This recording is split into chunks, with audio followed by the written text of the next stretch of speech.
Aujourd'hui, notre locomotive remonte le temps jusqu'au XVIIe siècle pour revenir sur l'un des chapitres fondateurs de l'identité américaine, l'épopée du Mayflower. Nous allons embarquer au bord d'un navire chargé de convictions religieuses, d'espoir, de souffrance et aussi de légende. Bonjour à toutes et à tous, bienvenue sur Un train d'Amérique. Voici l'histoire du Mayflower.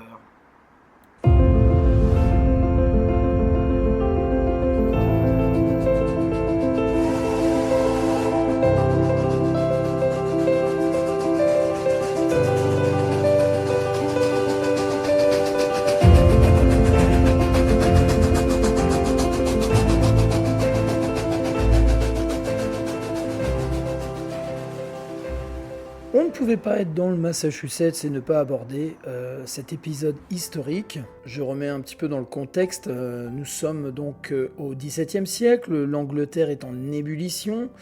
On est exactement en 1608. L'Angleterre traverse donc une période de tension religieuse profonde. Après la rupture avec l'Église catholique romaine, l'Église d'Angleterre impose une nouvelle orthodoxie, mais tout le monde ne s'y retrouve pas. Un groupe dissident, les séparatistes, rejettent l'autorité du roi sur l'Église. Pour eux, seule la Bible compte, et ce choix leur vaut persécution, emprisonnement, voire pire. Ces hommes et ces femmes veulent simplement pratiquer leur foi en paix. Beaucoup fuient d'abord vers les Pays-Bas, à Leyde, ville plus tolérante, mais la situation se dégrade. La peur d'être absorbé par la culture néerlandaise pousse certains à envisager une solution radicale, tout quitter pour recommencer ailleurs. L'idée du nouveau monde, évidemment, à l'époque, vient fleurir l'idée du nouveau monde. L'Amérique, alors appelée Nouveau Monde, attire de plus en plus. Ce territoire est déjà exploré, mais encore très peu peuplé par les Européens. L'idée germe. Et si on fondait une colonie là-bas, où chacun serait libre de pratiquer sa foi? Les séparatistes obtiennent le soutien de marchands anglais. En échange de 7 ans de travail dans la colonie, ils pourront y vivre. Le projet est lancé. 2 navires sont affrétés, le Speedwell et le Mayflower. Mais rien ne se passe comme prévu, le Speedwell prend l'eau. Finalement, c'est le Mayflower seul qui part avec à son bord 102 passagers, dont une majorité de séparatistes, qu'on appellera plus tard les Pilgrim Fathers. Donc nous voilà partis pour la traversée de l'Atlantique. Le 6 septembre 1620, le Mayflower quitte Plymouth en Angleterre. Le voyage va durer 66 jours. Imaginez un petit bateau d'environ 30 mètres de long, sans cabine personnelle, sans chauffage, avec peu de nourriture et une mer déchaînée. Les passagers vivent entassés dans l'obscurité, au-dessous du pont secoués par les tempêtes. La promiscuité est terrible, un passager meurt en mer, mais fait notable, un bébé né pendant la traversée. Il sera baptisé Oceanus Hopkins, en hommage à sa naissance entre les vagues. Le 11 novembre 1620, les côtes américaines apparaissent enfin. Ce n'est pas la Virginie, où ils avaient prévu d'aller, mais plus au nord, le Cap Cod, dans l'actuel Massachusetts. Le Mayflower jette l'ancre. Alors une fois là-bas, avant même de débarquer, les passagers savent qu'ils ne sont pas là où la charte le prévoyait, ils doivent donc s'organiser. C'est ainsi qu'ils rédigent un texte exceptionnel, le Mayflower Compact. Ce pacte, signé par 41 hommes à bord du navire, établit une forme d'autogouvernement. C'est un accord de coopération, les colons promettent de former un corps politique, de voter des lois justes et de respecter toutes ces lois. C'est l'une des premières expressions de démocratie en Amérique. Ce document est considéré aujourd'hui comme l'ancêtre symbolique de la Constitution des États-Unis. L'installation à Plymouth se passe relativement bien. Le 21 décembre 1620, les passagers débarquent enfin. Ils fondent la colonie de Plymouth dans une région déjà peuplée par les tribus amérindiennes, notamment les Wampanoags. Mais là, l'hiver est terrible. Sur les 102 passagers du Mayflower, près de la moitié meurent dans les mois qui suivent, frappés par la maladie, le froid et le manque de nourriture. Mais au printemps, un événement change tout. Les Wampanoags, menés par le sachem Massaswat, leur tendent la main. Un Amérindien nommé Squanto, qui parle anglais, joue le rôle d'interprète. Il enseigne aux colons à cultiver le maïs, à pêcher et à survivre. C'est à partir de là que va naître un mythe fondateur. Je vous explique, à l'automne 1621, la colonie récolte enfin ses premières moissons. Pour célébrer, les colons organisent un festin. Ils invitent les Massasauts et 90 guerriers Wampanoags. Et durant 3 jours, les deux peuples partagent nourriture et chants. Cet épisode, idéalisé par la suite, est à l'origine de la fête de Thanksgiving. Il deviendra un mythe puissant de l'histoire américaine, même si la réalité fut bien plus complexe. Alors maintenant, nous allons voir ce qu'est devenu le Mayflower. Donc ce bateau, après avoir passé un hiver au mouillage, repart en Angleterre au printemps 1621. Il ne fera jamais d'autres traversées vers l'Amérique. Il est démantelé quelques années plus tard. Des rumeurs disent que son bois aurait été utilisé pour construire une grange encore visible aujourd'hui. Mais sa trace est partout, dans l'imaginaire américain, dans l'histoire des États-Unis, dans les valeurs de liberté religieuse, de courage et d'endurance.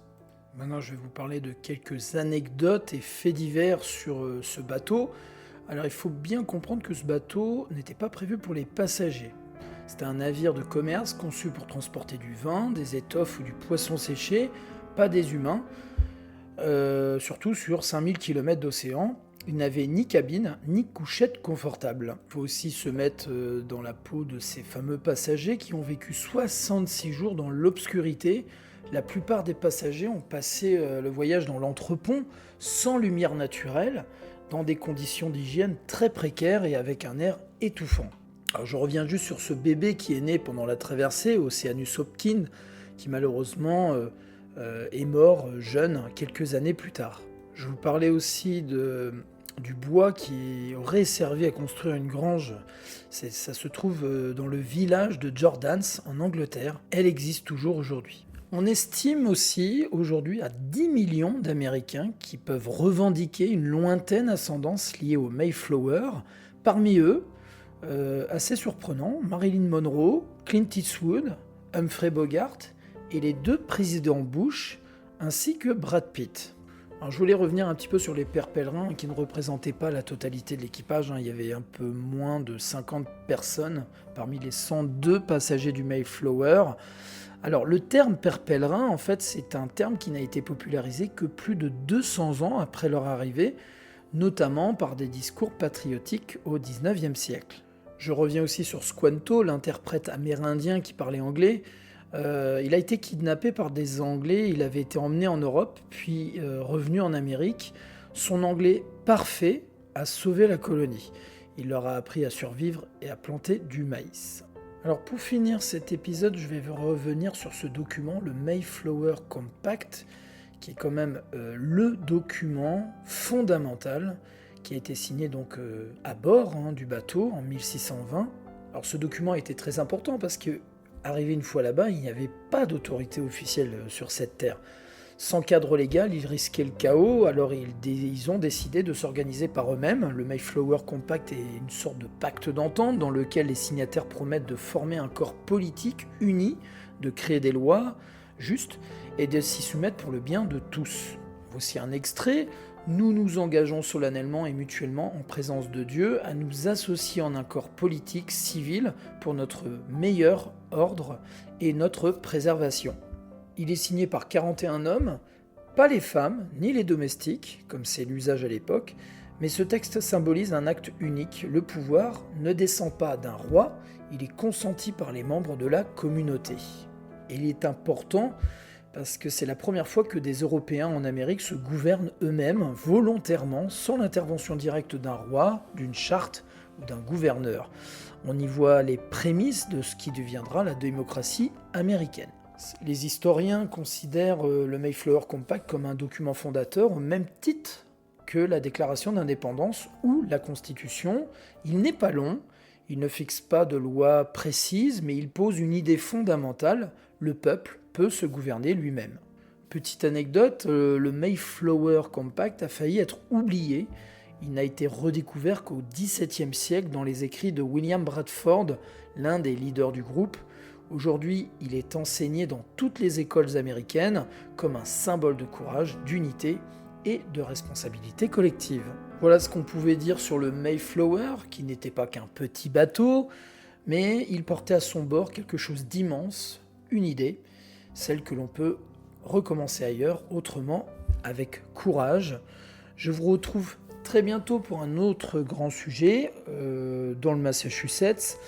Je vous dis à très vite, je vous remercie de m'avoir écouté, je vous invite fortement à partager ou à commenter, et je vous dis à très vite dans un nouvel épisode d'un Train d'Amérique. Allez, bye bye.